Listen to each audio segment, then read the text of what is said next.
हमने एक बात और पहले कही, अगर शंकर जी के शिवलिंग का तुम स्पर्श नहीं कर सकते, जा नहीं सकते, अंदर गर्भगृह में प्रवेश नहीं कर सकते, कोई बात नहीं, उसकी चौखट तक चले जाओ, नंदी तक चले जाओ, दरवाजे तक चले जाओ, वहाँ तक भी नहीं जा सकते, उसके शिखर का दर्शन कर लो, वो भी नहीं कर सकते, उसके दरवाजे से जब निकल कर गाड़ी लेकर जाओ तो उसकी ओर देख कर थोड़ा सा मुस्कुरा कर चले जाओ तो भी वो कृपा कर देता है, तो भी वो करुणा कर देता है।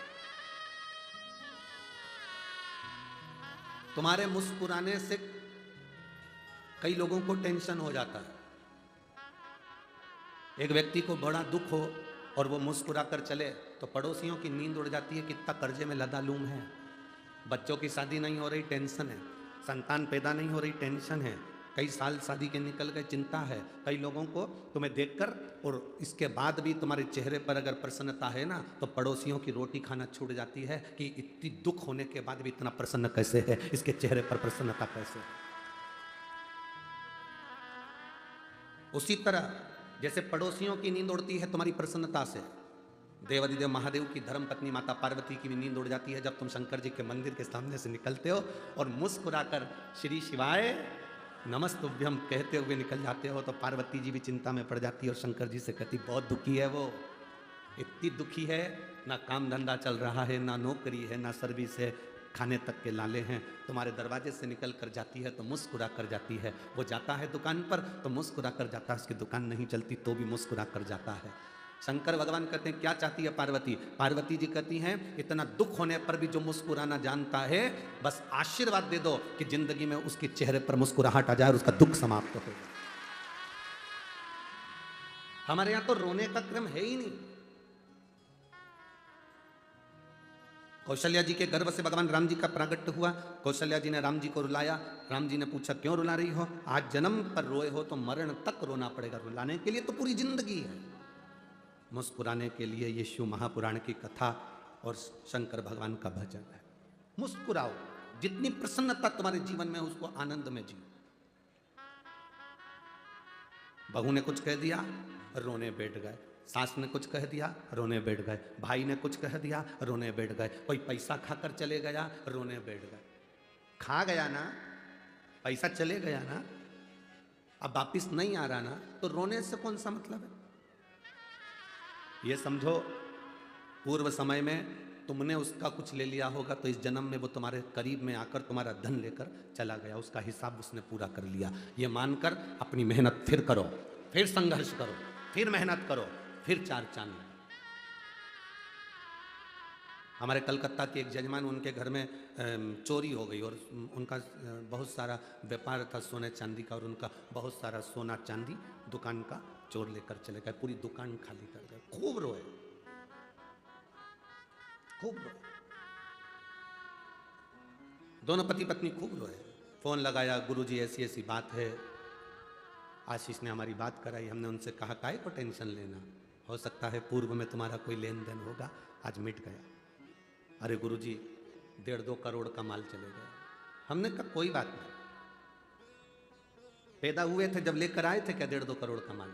नहीं लाए थे ना, मेहनत करी ना तुमने, 1.5-2 करोड़ रुपए की दौलत बनाई ना तुमने, दुकान सजाई ना तुमने, दुकान खरीदी ना तुमने, व्यापार किया ना तुमने, कोई दूसरे ने तो नहीं कर कर दिया, तुमने खुद मेहनत कर कर ये 1.5-2 करोड़ का शान सत्ता जमाई थी, चले गई कोई बात नहीं, फिर मेहनत करना। अब की 2 करोड़ की थी, अब 8 करोड़ की वो देगा, तो मेहनत कर। किस बात के लिए रो रहे हैं?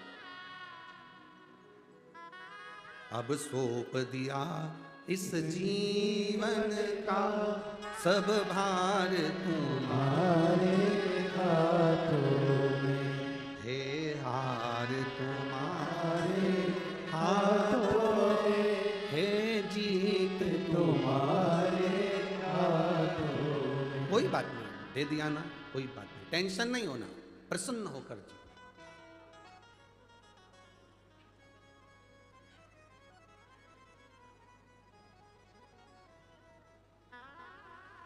आप जितनी प्रसन्नता से अपने जीवन को जियोगे उतनी आनंदता का सुख आप भोगोगे, उतनी आनंद।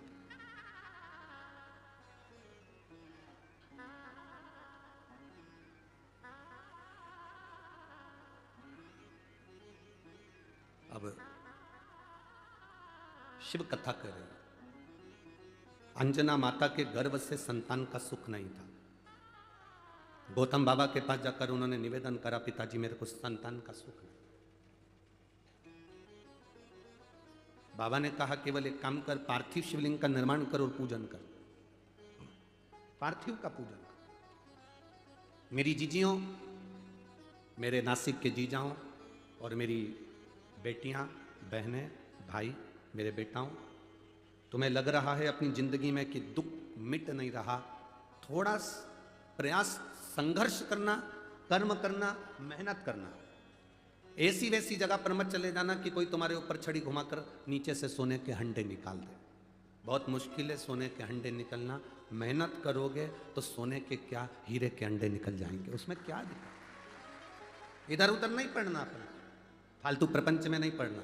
हमारा शास्त्र कहता है जब दुख की घड़ी में माता अंजना, श्री हनुमान जी महाराज की माता, माता अंजना, जिनके घर में संतान का सुख नहीं हुआ, बहुत अवस्था माता अंजना की निकलती चली गई, औलाद नहीं हुई, तब माता अंजना भी अपने पिता के पास जाकर बैठी और पिता ने कहा तू चिंता मत कर, पार्थिव शिवलिंग का निर्माण कर।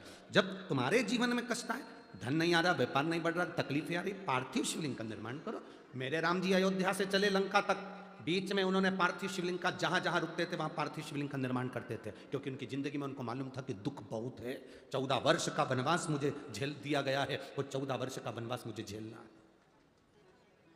दुख बहुत है। इसलिए उन्होंने भगवान शंकर की पूजन करी। भगवान कृष्ण ने एक बार भी पांडवों से यह नहीं कहा कि तुम इस देवता की पूजन करो कि उस देवता की पूजन करो। पांडवों से कहा गया तुम शंकर जी की पूजन करो। जितने भी पांडवकालीन मंदिर मिलेंगे शंकर जी के मिलेंगे। पांडवों ने जो मंदिर का निर्माण करा वो शंकर जी का करा। भीम ने मंदिर बनाया, युधिष्ठिर ने मंदिर बनाया, अर्जुन ने मंदिर बनाया, नकुल सहदेव ने मंदिर बनाया, सब शिव के मंदिर। पांडव शंकर जी का अनुमोदन करते थे तो पांडवों को भी वो सुख प्राप्त हुआ, वो सुख मिला पांडवों को।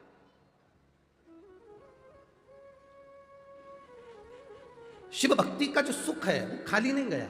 राम जी ने पूजन करी, भगवान कृष्ण ने पूजन करी। दुख की घड़ी में पार्थिव लिंग का निर्माण करो। अब जरूरी नहीं कि तुम वो पार्थिव लिंग बनाने के लिए मट्टी लाओगे। अपने घर में जो गमला लगाओ, अपने घर में जो गमला हो, भले वो काय का भी गमला हो, उस गमले में जो मिट्टी है उसी को वहां पर इकट्ठी कर लो और इकट्ठी कर कर एक शिवलिंग बना लो और शिवलिंग बनाकर उसकी पूजन कर लो। अब किसी ने पूछा गुरुजी क्या केवल शिवलिंग बना लेंगे, नीचे जलाधारी नहीं बनाएंगे गमले में, चलेगा? क्यों नहीं चलेगा? शिव महापुराण में कहा गया केवल शिवलिंग अकेला बनता है तो उसको मणिलिंग कहा जाता है। उसकी पूजन का प्रमाण भी हमारे शास्त्रों में है। आप तो मिट्टी के ढेरे को ऊंचा करो, गमले के अंदर मिट्टी भरी है, उसको वहीं पर पेड़ पौधा लगा है बगीचे में, वहीं पर मिट्टी के ढेरे को ऊंचा करो, उसकी पूजन करके जल विसर्जन करके बाद में उसको जल डालकर वहीं ठंडा कर दो, वहीं विसर्जन कर दो। कौन मना? तुम्हें लगे कि अब मैं बहुत हार चुकी हूं, बहुत थक चुकी हूं, एक बार शिवलिंग का निर्माण, पार्थिव लिंग का निर्माण करें। पार्थिव लिंग। और मेरी जीजियों और जितने आस्था चैनल पर श्रोता भाई बहन कथा सुन रहे हैं, जितने बेटा बेटी कथा सुन रहे हैं, बहुत जल्दी हमें हार नहीं मानना है। बहुत जल्दी हमें हार नहीं मानना, बहुत जल्दी हमें हारना नहीं। अगर जीवन में दुख है, संघर्ष की जिंदगी जी रहे हो और कोई रास्ता नजर ना आए तो एक बार कुबेरेश्वर धाम पर आकर 5 कंकर उठाकर उसकी पूजन, जहाँ कंकर शंकर की भूमि है वहाँ बैठकर बाबा से प्रार्थना कर कर उस कंकर शंकर को नमन कर कर एक बार उससे दिल से कह कर आ जाना, बाबा कुबेर भंडारी ऐसा भंडार भरना मैं 3 महीने में वापिस सजाऊं, ऐसी कृपा कर। ये बैग जो मैं लेकर आया हूं इसको खोलूंगा नहीं मैं, इसको मैं अब 3 महीने के अंदर वापिस आऊंगा तभी खोलूंगा, बैग भी नहीं खोलूंगा, मैं नहीं खोलूंगा। खाली कहां भेजता है? कहां खाली भेजा? एक मां लिखती है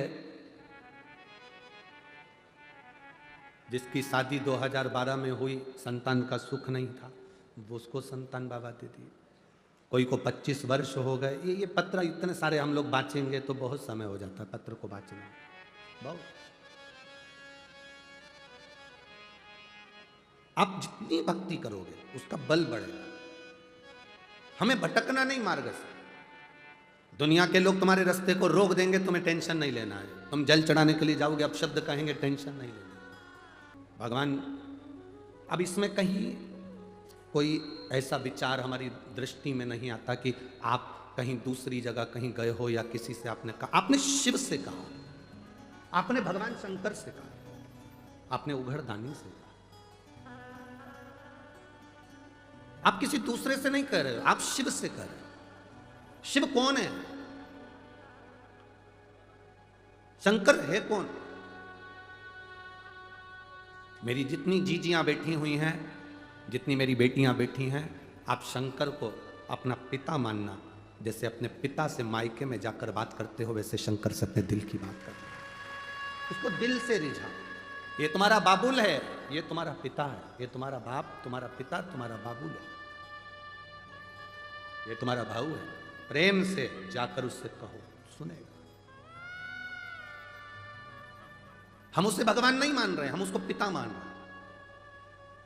और पिता से दिल की बात कही जा सकती है, पिता से अपने मन की बात हम कह सकते हैं, अपने दिल की बात हम अपने बाबुल से, अपने पिता से कह सकते हैं।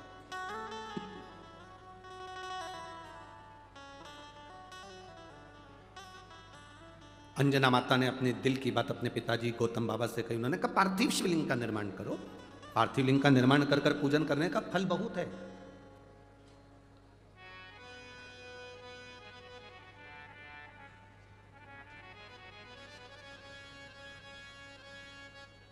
हमने पूजन के कई विधान बताए आपको। उसमें एक विधान हमने ये भी बताया आपको कि अगर शंकर को जल नहीं चढ़ा सकते, पूजन नहीं कर सकते, मंदिर नहीं जा सकते, तो इतना कर सकते हैं कि कोई पवित्र नदी में, तालाब में, बावड़ी में, कुएं में अगर कोई निर्माल्य डाल रहा है तो आप उसको मना कर सकते हैं कि हमारी ये गोदावरी पवित्र है, इसमें कचरा मत डालो। ये भी पूजन है, इसको भी पूजन कहा गया। जल संरक्षण जितना होगा, पानी जितना बचेगा, प्रकृति जितनी बचेगी, जितनी हमारे वृक्ष बचेंगे, उतने हमारे जीवन में हमें आनंद की अनुभूति होगी। ये भी पूजन है, इसको भी पूजन का विधान कहा गया। यहां बैठी हुई कई माताओं ने अपने अपने गांव में, यहां बैठे हुए कई भाइयों ने अपने अपने गांव में निर्माल्य विसर्जन रथ तैयार करा। मंदिर मंदिर जाकर, घर घर जाकर निर्माल्य की वस्तुएं मांगते हैं कि इसको कुएं में, बावड़ी में, तालाब में, पानी में मत डालो। पानी दूषित होता है, पानी गंदा होता है, पानी में वो सड़ता रहता है, फूल पत्ती पानी में सड़ते रहेंगे, गंदे होते रहेंगे। लोगों ने फूल पत्ती की जगह पॉलीथीन में भर भर कर लोगों ने नदियों में, बावड़ियों में, तालाब में डालना प्रारंभ करा। ये नासिक की धरा पर हमारा बार बार आना नहीं होता। त्र्यंबकेश्वर बाबा की कुछ कृपा हुई होगी, कपालेश्वर बाबा की कृपा हुई होगी, तो आविष्कार जी भूसे, दादा बाबू भूसे इस कथा को करवा लिए और ये यजमान परिवार सब आनंद से, पाटिल जी हो चाहे अन्य हो, सब विराजमान हो। हम आपसे केवल इतना ही मांग कर जाएं इस नासिक की धरा से, आप हमको कुछ दक्षिणा दो मत दो, पर आज दक्षिणा के रूप में इतना जरूर देना कि हमारी गोदावरी को हम दूषित नहीं होने देंगे, हम गंदा नहीं होने देंगे। हमारी माता गोदावरी को हम दूषित नहीं होने देंगे। जो कचरा, जो निर्माल्य जो पड़े हुए हैं, उसको हम नदी में नहीं जाने देंगे।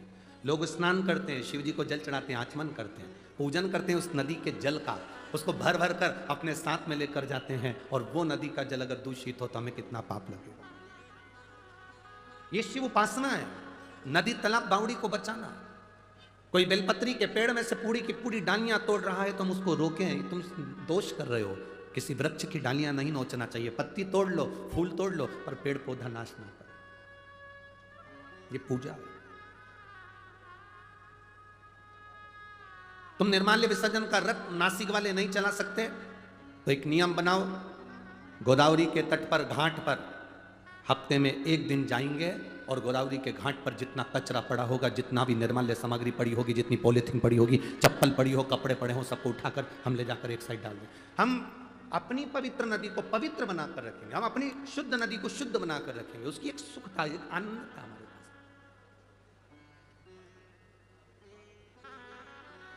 ये शिव भक्ति है, इसको भी शंकर की आराधना करते हैं, इसको भी शंकर की पूजन करते हैं। सीहोर कुबेरेश्वर धाम पर कोई आता है रुद्राक्ष लेने के लिए, कुबेरेश्वर धाम के प्रांगण के अंदर आता है, अगर वो कोई कहीं पान खाकर अगर थूक भी देता है तो हम उससे एक ही बात कहते हैं कि देखिए आप थूक जरूर रहे हो, पर हमने एक बात हमेशा कही कि इस कुबेरेश्वर धाम की पवित्र भूमि पर कंकर शंकर है।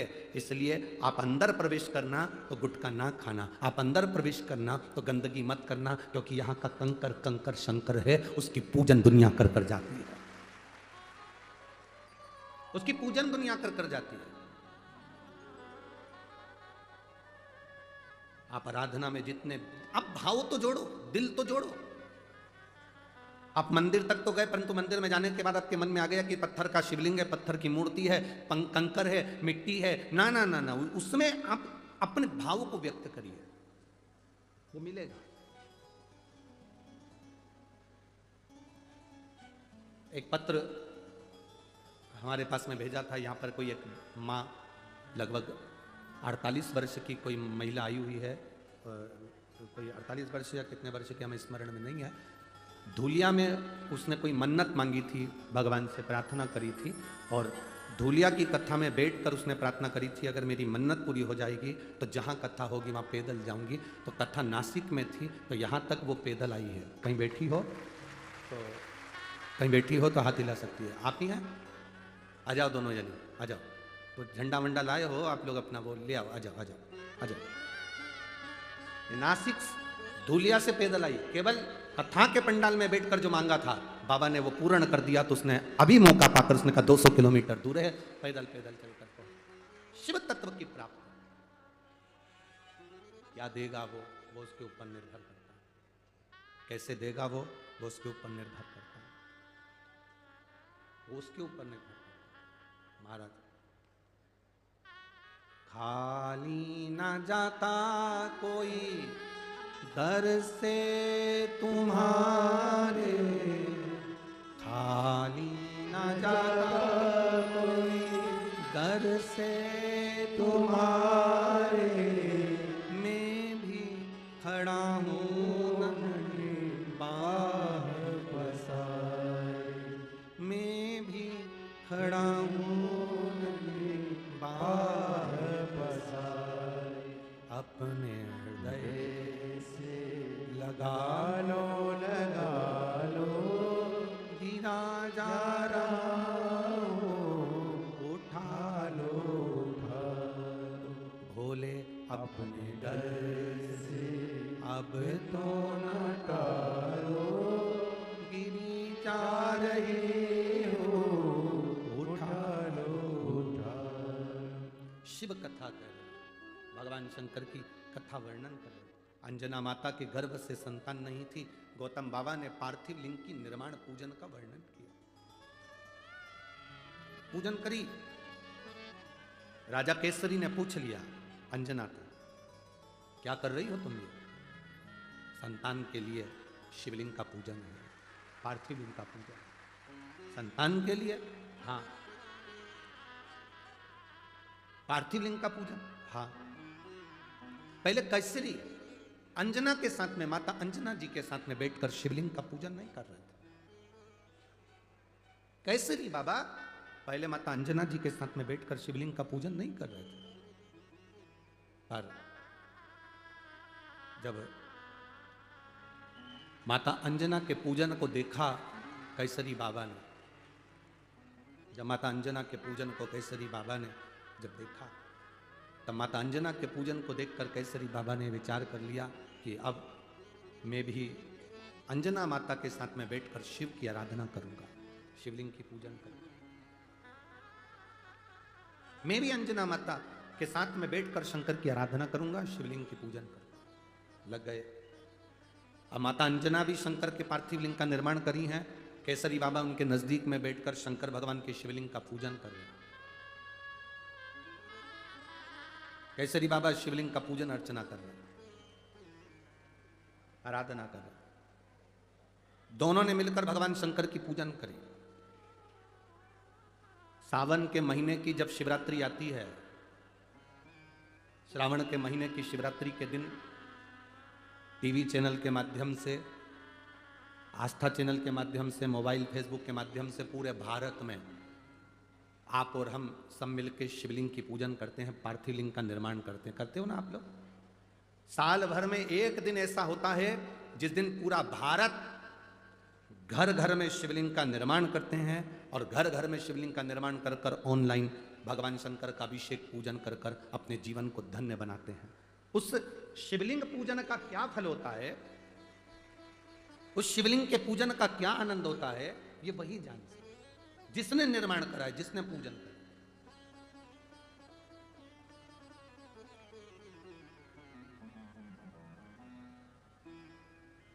जो शिवलिंग के निर्माण को कर लेता है, शंकर भगवान का जो पूजन करता है, उसको मालूम पड़ जाता है कि शिवलिंग पूजन का क्या फल है, मंदिर जाने का क्या फल है, लोटा भर के जल चढ़ाने का क्या फल है, शंकर का अनुमोदन करने का क्या फल है, शंकर भगवान का शिवलिंग पर चढ़े हुए जल का आचमन करने का क्या फल है, एक बेलपत्र को पाने का क्या फल है। शिव महापुराण की कथा के पंडाल में बैठकर या टीवी के सामने बैठकर या मोबाइल के सम्मुख में कथा सुनने का क्या फल है, ये जो जानता है वो समझता है कि शंकर की भक्ति का फल क्या मिलता है, ये वो जानता है।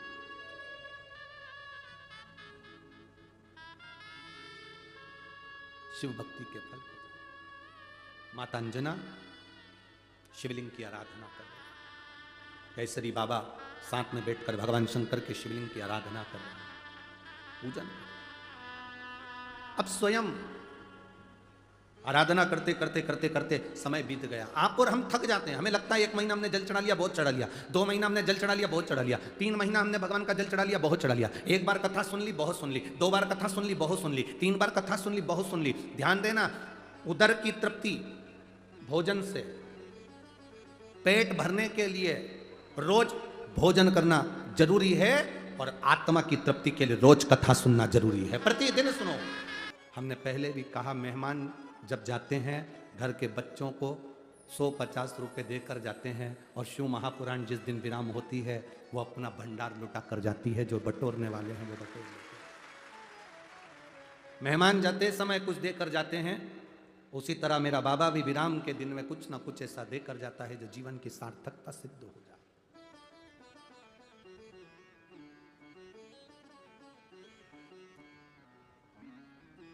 आप दिल से उसको पुकारेंगे, वो दिल से देता है, वो दिल से प्रदान करता है, वो देने में पीछे नहीं हटता। दुनिया कंजूसाई कर ले पर देवाधिदेव महादेव कंजूसाई नहीं करता। बाबा कंजूसाई नहीं करता।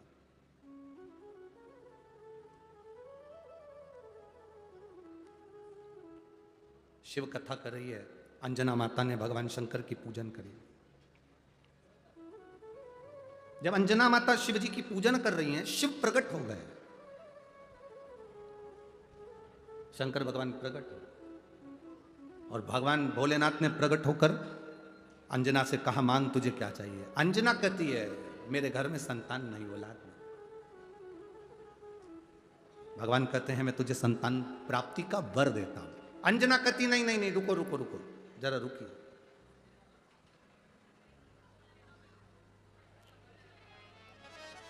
ऐसी औलाद नहीं चाहिए जो औलाद सनातन धर्म को गाली दे या हमारे धर्म को गाली दे। अंजना कहती है, मेरे गर्भ से अगर कोई औलाद हो तो भोलेनाथ तुम्हारे जैसी संतान होना चाहिए। केवल भगवान से यह मत कहना कि मेरे 15 साल हो गए, 8 साल हो गए, 10 साल हो गए, संतान नहीं, संतान दो, ना ना ना। भगवान से कहना, औलाद ऐसी देना जो भारत देश में जन्म ले, भारत का भोजन करे, भारत की भूमि पर रहे और भारत की सभ्यता, संस्कृति और भारत के सनातन धर्म को और 4 चांद लगाए, ऐसी औलाद देना। स्वामी विवेकानंद जैसी, रामकृष्ण परमहंस जैसी, संत तुकाराम जी जैसी, चैतन्य महाप्रभु जी जैसी, श्रीमद वल्लभाचार्य जी जैसी संतान हमारे गर्भ से जन्म ले। मीरा, कर्मा, ध्रुव, प्रहलाद जैसी औलाद हमारे यहां जन्म ले। ऐसी औलाद ना पैदा करना जो इलू इलू करती फिर, ऐसी औलाद को कहा करे। ऐसी औलाद किस काम की जो केवल फिल्म के गाने गा रही है, केवल जो एक्टर हैं उनको देखकर अपने जीवन को सार्थक बनाने की सिद्धता रखती है।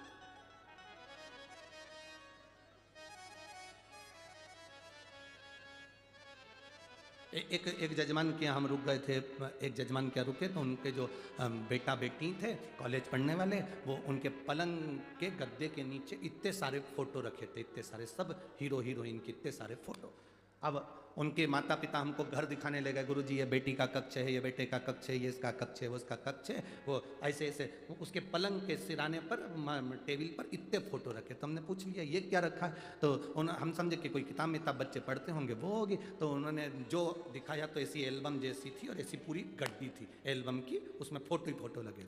हमको लगा इनके घर के लोगों के फोटो होंगे, हमने कहा जरा दिखाना। उन्होंने दिखाया, दिखाते से हमने देखा तो सारी हीरोइन के फोटो, सारे हीरो के फोटो उस एल्बम में लगे हुए थे।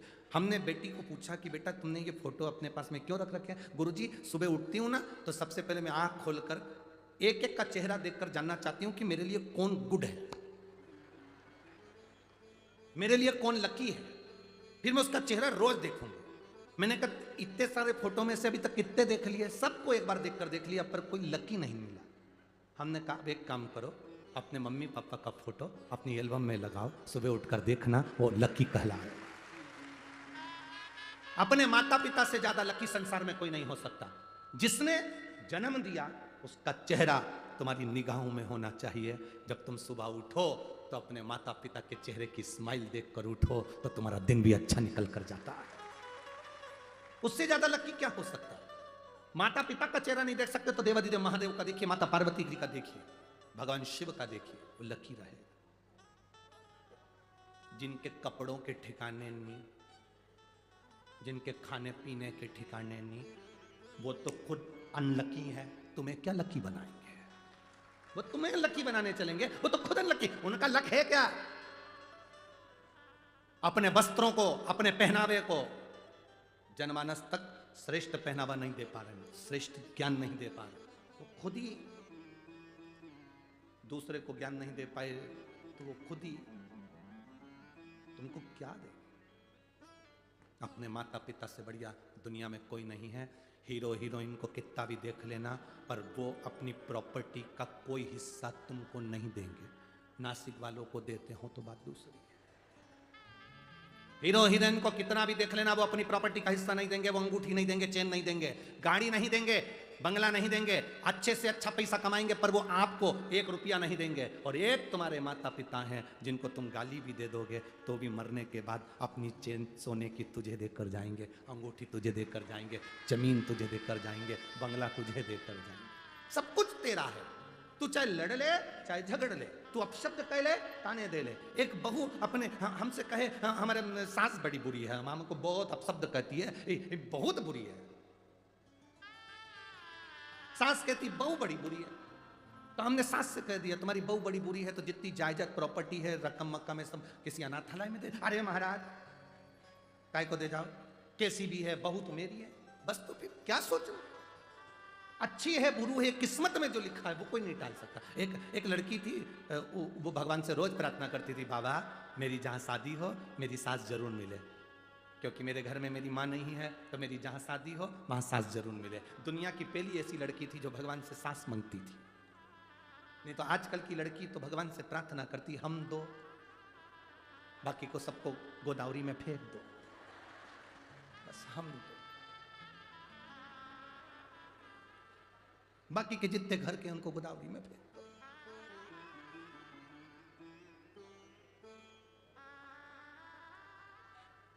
अब लड़की रोज भगवान से प्रार्थना करती मेरी सास जरूर मिले। भगवान ने उसकी शादी करी, जहां करी वहां सास नहीं मिली, सास ही नहीं मिली। वो बड़ी दुखी हो गई, करूं क्या, मेरी सास नहीं, अब किससे पूछकर भोजन बनाऊं, किससे पूछकर मैं कोई काम करूं, पापड़ बनाना है, बड़ी बनाना है, भोजन बनाना है, कौन से पूछूं? कोई घर का बड़ा होता तो बताता। घर में तगाड़ी पड़ी थी, तगाड़ी जानते हो ना, लोहे की तगाड़ी, फावड़ा, गेती, लोहे की कुर्सी, जितना सामान पड़ा था सब लोहार की दुकान पर ले गई। लोहार से जाकर कहा इस लोहे की मुझे सास बना कर दे दो। लोहार ने पूरा सामान गला दिया, लोहे की सास बना कर दे दी। उसने सास को साड़ी वाड़ी पहना दी, श्रृंगार मिंगार कर दिया, काजल लाली सब लगाकर कुर्सी पे बिठा दिया। सास से पूछती बताओ माँ रोटी बनाऊं कि पूड़ी बनाऊं? सास से पूछ कर जाती, जो मन पड़ता बना लेती। सब्जी काय की बनाऊं, दाल बनाऊं कि भाजी बनाऊं, पूछ कर जाती, बना लेती। एक दिन पति खेत पर जा रहा था, पति ने पत्नी से पूछा क्यों, मेरी तगाड़ी रखी थी, फावड़ा रखा था, गेती रखी थी, कहाँ गया? पत्नी ने तुरंत कहा उसकी तो मैंने गलवा कर सास बनवा ली। इतने में तो पति को गुस्सा आ गया, पगली मूर्ख, अकल नहीं है, मेरा खेत का सामान, खेती का सामान, जमीन का सामान सब नाश कर दिया तूने। पति ने आधी रात को उसको धक्के मारकर घर से निकाल दिया। ऐसी पागल पत्नी मुझे नहीं चाहिए। जब सांस नहीं थी तो लोहे की बनाने की जरूरत क्या थी, और धक्के मारकर निकाल दिया। पत्नी बेचारी रोती हुई कहाँ जाती। आधी रात का समय, सामने एक पीपल का पेड़ था, उसके नीचे गई। उसको लगा पीपल के पेड़ के नीचे रहूंगी, कोई मुझे आ गया और मार कर चले गया तो बड़ी आफत हो जाएगी। वो बेचारी पेड़ के ऊपर चढ़ गई। पेड़ के ऊपर चढ़ी, चोर चोरी का सामान लेकर आ गए। पीपल के पेड़ के नीचे बैठकर अपना अपना चोरी का हिस्सा कर रहे थे। इसको गुस्सा आई, पति ने जब इसको निकाला तो इसकी जो सांस थी लोहे की उसको भी बाहर फेंक दिया था। वो सांस को लेकर ऊपर चढ़ गई थी और नीचे चोर चोरी का सामान बांट रहे थे। इसको थोड़ी सी नींद का झोंका आ गया, सांस नीचे गिरी। सांस जैसे ही नीचे गिरी, चोर भागे। भागो, कोई पुलिस वाला आ गया। सब चोर भाग गए। इसकी सांस की आवाज आई इसको कि मेरी सांस नीचे गिर गई। ये नीचे उतरी तो क्या देखती है, इतना सोना चांदी हीरा पड़ा था, सब बटोर लिया। बाजू में सांस ली, सिर पे सोने की गठरी। घर पहुंच के आवाज लगा रही, सुनो तो, ऐ जी दरवाजा खोलो। पति ने दरवाजा खोला, फिर आ गई तू। अरे देखो तो सही, मेरी सास ने मुझे कितना दिया। जो दरवाजा खोलकर देखा तो सोना चांदी हीरा पन्ना हो गया। 6 महीने में तो गाड़ी बंगला जमीन जायदाद सब हो गया। सामने जो आंटी रहती थी उनकी टेंशन बढ़ गई, इतना कैसे आ गया। उसने इसको चाय पर बुलाया। क्यों जीजी? चाय पीते पीते पूछा, कैसी हो? बढ़िया। इतना सारा तुम्हारे यहाँ माल कहाँ से आ गया? कहीं नहीं, मैंने मेरे घर में कुछ सांस नहीं थी तो मैंने अपना घर का जो लोहे का सामान था, तगाड़ी फावड़ा गेती, सब गलवा के लोहे की सांस बनवा ली, कुर्सी पे रखी, उससे पूछ के काम करती थी। पति ने धक्के मारकर बाहर निकाल दिया। मेरी सास को भी फेंक दिया। मैं पेड़ पे चढ़ गई रात को जब मेरी सांस नीचे गिरी तो सोना ही सोना मिला। सामने वाली ने विचार करा, ऐसा करने से ऐसा होता है। अब इसकी तो मरी हुई सास लोहे की भी सोना दे रही, मेरी तो जिंदा बैठी कभी अंगूठी ना दी। करूं क्या? उसने भी अपने पति से कहा, इधर आओ। पति बोला, हाँ। तुम्हारा जितना लोहे का सामान है ना सब गलाऊंगी, सास बनवाऊंगी। पति बोला, मेरी माँ है तो। अरे चुप रहो, तुम्हारी माँ है चुप। मैं बस गलवाऊंगी, सास बनाऊंगी, उससे पूछूंगी रोटी कैसे बनाऊं, चाय कैसे बनाऊं, ये कैसे बनाऊं। तुम आधी रात को मुझे धक्के मार के निकाल देना, लोहे की सास को बाहर फेंक देना, मैं पेड़ पे चढ़ जाऊंगी, नीचे गिरेगी, सास सोना ही सोना मिलेगा। पति के पागल हो गई है, मूर्खों जैसे काम करती है। नहीं नहीं, मैंने बोला ना तुमसे। हाँ, उसने धक्के मार कर निकाल दिया। सास को लेकर चली गई, पेड़ पे चढ़ भी गई। रात को चोर भी आ गए, चोरी का सामान बांटने लगे। बांटते बांटते इसने सास को नीचे पटक दिया। चोरों ने विचार कर लिया, अगली बार भी यही थी, पूरा माल यही ले गई, अब की बार नहीं छोड़ना है, उतारो इसको नीचे। उसको नीचे उतारा, 2-4 धरके दिए। जो गले में चेन मंगलसूत्र पहनी थी वो भी ले लिए, खूब 2-4। नीली पीली होके घर गई। पति ने पूछा, सोना चांदी मिला? हर कुछ नहीं। देखा देखी में काम बिगड़ जाता। देखा देखी में काम कभी सक्सेस हुआ क्या? बच्चे एक के पीछे एक बैठे थे, लिखने को आ गया, दिल्ली की सबसे बड़ी मीनार का नाम लिखो। आगे वाले ने लिख दिया, दिल्ली में कुतुब मीनार है। पीछे वाले को याद था कि दिल्ली में सबसे बड़ी मीनार कुतुब मीनार है, पर आगे वाले का देखकर उसने लिखने के चक्कर में लिख दिया, दिल्ली में कुतिया बीमार है। भूल गए। देखा देखी में काम बिगड़ता। अब देखा देखी करो ही गाय। उसने इतना बड़ा व्रत करा। कोई व्रत कर रहा है तो तुम्हारे मन में आ रहा है, इतना व्रत, कुछ नहीं खाती, एकादशी के दिन पानी भी नहीं पीती, ऐसी मैं करूंगी। जो व्रत करा, शुगर ऊंची नीची हो गई, 8 दिन तक हॉस्पिटल में पड़ी रही।